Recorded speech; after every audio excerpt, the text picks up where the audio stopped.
My thoughts on those two robots, two artificial intelligences, that had to be turned off because they invented their own language upon meeting each other. So, again, this is nothing against you, but when claims like this are made, you should really chase down the sources. Because the two Facebook AIs did not actually invent their own language. Or at least not in the way that the pop science headlines make it out to be.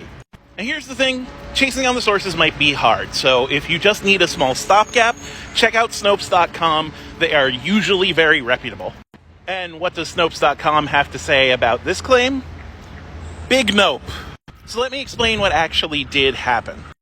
The experiment was to see if two AIs, when given the data about a language that we speak, if they would eventually come up with that language that we speak.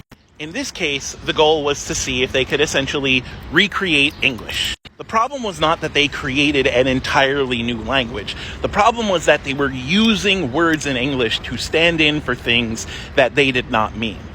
Agents will drift off of understandable language and start using code words for themselves. Like if I say "the" 5 times, you can interpret that to mean I want 5 copies of this item. This isn't so different from the way communities of humans create shorthands. The AIs did not create a new language, they created slang. And they didn't have to be turned off because the language got out of control. They were turned off because the experiment didn't lead where they were trying to make it lead. A recreation of the language that we speak. And you know why they did that? Because the whole point of this experiment was to improve human to AI communication. And simply put, having the AIs develop slang didn't help with that. We could perfectly understand the slang.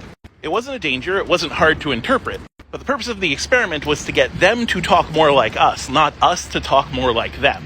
So they shut down the project, and then they restarted it with new parameters. And those parameters were redefined to make it stick closer to language as we know it. Because that was the purpose of the experiment. They didn't invent a new language, and it wasn't shut off because it was dangerous. It was shut off because the goal of the experiment was to design a human-AI interface that we could very easily talk to in plain language, and it was straying from that goal, which honestly is a fairly common thing in computer science and AI research. It's no different from finding a bug, adjusting your code, and recompiling. That's all that happened. But of course, pop science headlines turned it into a Skynet thing, and of course that got people to spread misinformation, and here we are. Again, that's nothing against you. It's always worth it to do fact-checking whenever there's a pop science headline involved.